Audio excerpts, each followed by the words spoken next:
Assalamualaikum warahmatullahi wabarakatuh. Kelompok kami di sini ingin mempresentasikan progres tugas besar kami.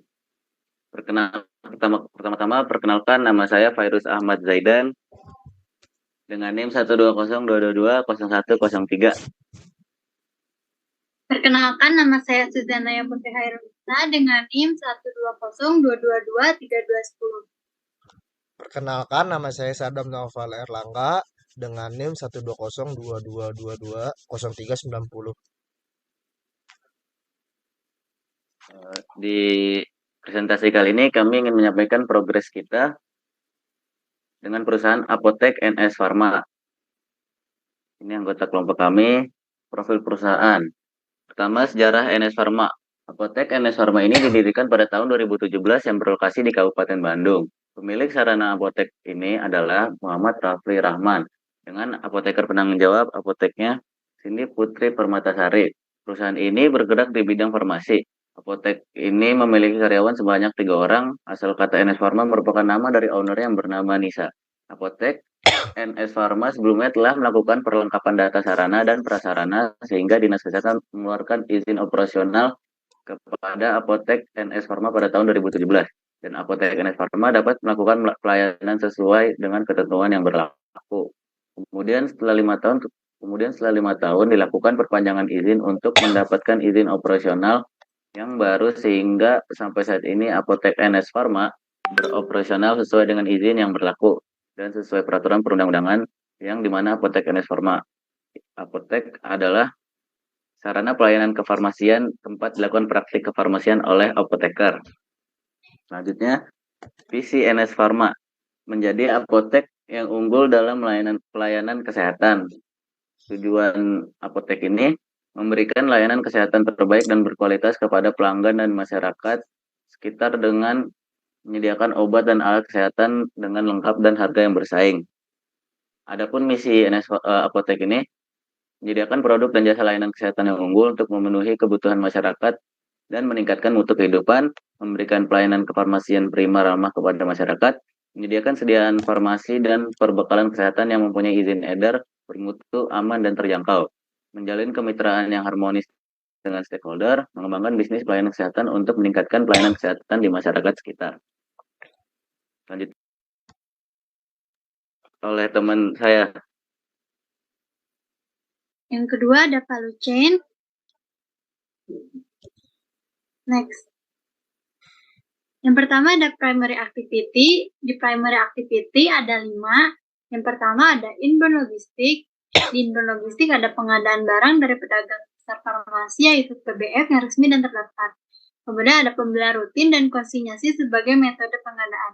Yang kedua ada operation. Di operation ada penerimaan barang dan pengecekan kesesuaian. Kemudian ada penyimpanan obat-obat sesuai dengan kategori di rak yang berbeda. Kemudian ada sistem penyimpanan FIFO dan FEFO. Yang ketiga ada outbound logistik, yaitu ada penyerahan obat kepada pasien dengan pemberian informasi obat. Kemudian ada pemantauan pengelolaan obat di rumah, yaitu yang disebut home pharmacy care.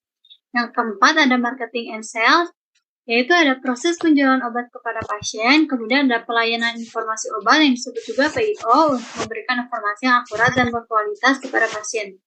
Yang terakhir ada service, yaitu ada pelayanan konseling kepada pasien untuk meningkatkan pengetahuan, pemahaman, dan kepatuhan dalam penggunaan obat. Kemudian ada pelayanan pemantauan terapi obat atau yang disebut juga dengan PTO dan monitoring efek samping obat yang disebut juga dengan MESO.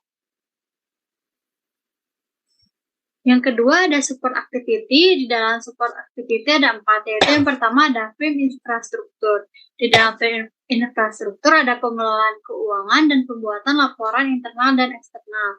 Yang kedua ada human resource management. Di human resource management ada peran apoteker dalam proses pengadaan, penerimaan, penyimpanan, dan pemusnahan obat. Kemudian ada apoteker sebagai pemberi layanan dalam pelayanan farmasi klinik, konseling, dan pemantauan terapi obat. Yang ketiga ada teknologi manajemen. Di dalam teknologi manajemen ada penggunaan sistem manual dan elektronik untuk pencatatan pembelian, penerimaan, dan penyimpanan obat. Kemudian ada penerapan teknologi dalam pelayanan informasi obat atau yang disebut juga dengan PIO dan aktivitas lainnya. Yang terakhir ada procurement, yaitu proses pengadaan obat dari PBF, yaitu pedagang besar farmasi yang resmi dan terdaftar.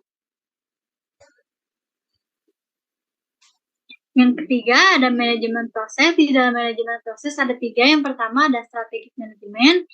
Di strategic manajemen ada perencanaan pengadaan berdasarkan pola penyakit, pola konsumsi, budaya, dan kemampuan masyarakat. Kemudian ada penentuan sumber pengadaan berdasarkan harga, kelengkapan barang, dan diskon. Yang kedua ada warehouse management. Di dalam warehouse management ada pengelolaan stok obat di apotek, termasuk pengelompokan, penyimpanan, dan pemantauan. Yang ketiga ada supplier management. Di supplier management ada pengadaan barang melalui pedagang besar farmasi yang disebut juga dengan PBF yang resmi dan terdaftar. Kemudian ada proses portofolio. Yang pertama ada pengadaan barang dengan importance 90%, outnya 45%, visibility-nya 80%. Yang kedua ada pengelolaan barang gudang, importance-nya 80%, outnya 30%, visibility-nya 70%. Yang ketiga ada pengelolaan stok barang apotek, importance-nya 90%, outnya 70%, visibility-nya 70%. Yang keempat pengelolaan harga barang apotek, importance-nya 90%, outnya 90%, visibility-nya 90%. Yang kelima ada peracikan obat, importance-nya 70%, outnya 55%, visibility-nya 90%.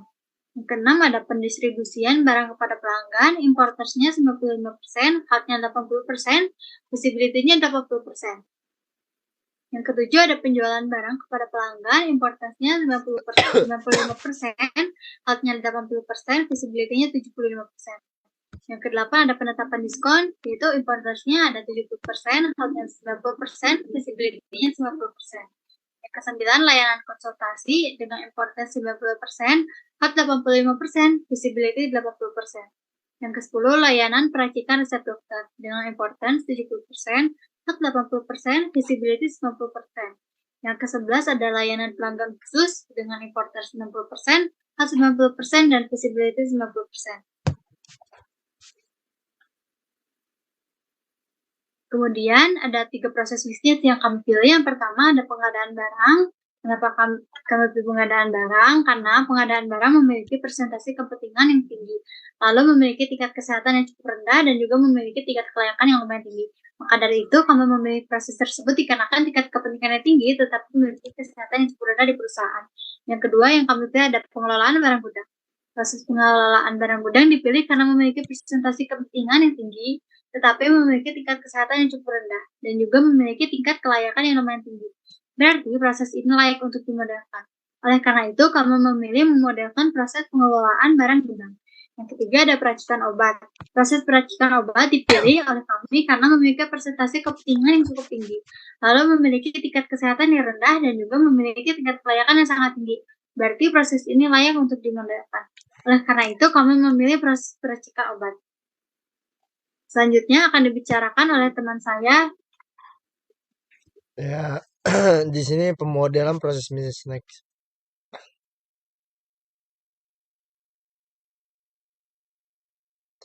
Yang pertama akan proses pengadaan barang dan jasa.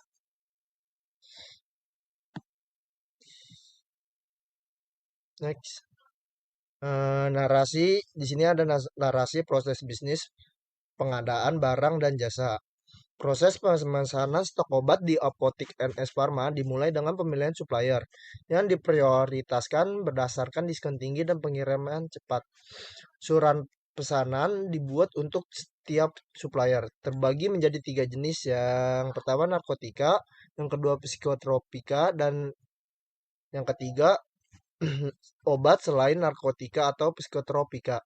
Setelah persetujuan dari divisi logistik, surat pesanan dikirim ke supplier. Setelah surat pesanan sampai, supplier memproses dan mengirimkan barang sesuai pesanan. Pengiriman bisa 1 hari atau H+1. Jika barang kosong, pengiriman ditunda. Jika tersedia, dilakukan pembayaran. Di bagian logistik, barang diterima dan dicek oleh salesman. Jika sesuai, barang disimpan dan dimasukkan ke gudang, lalu dicatat dalam database apotik. Jika tidak sesuai, logistik membuat surat retur atau penukaran dan barang dikembalikan oleh salesman.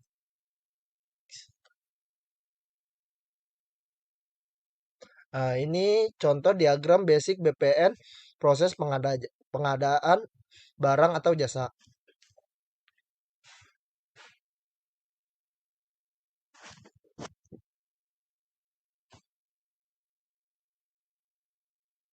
Dan ini diagram advance BPN proses pengadaan barang atau jasa.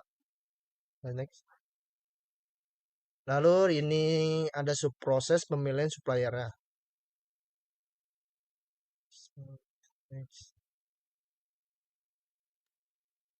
Sekian dari kelompok kami. Terima kasih telah mendengarkan progres tugas besar kami. Bila ada salah, mohon dimaafkan dan diingatkan. Sekian, terima kasih.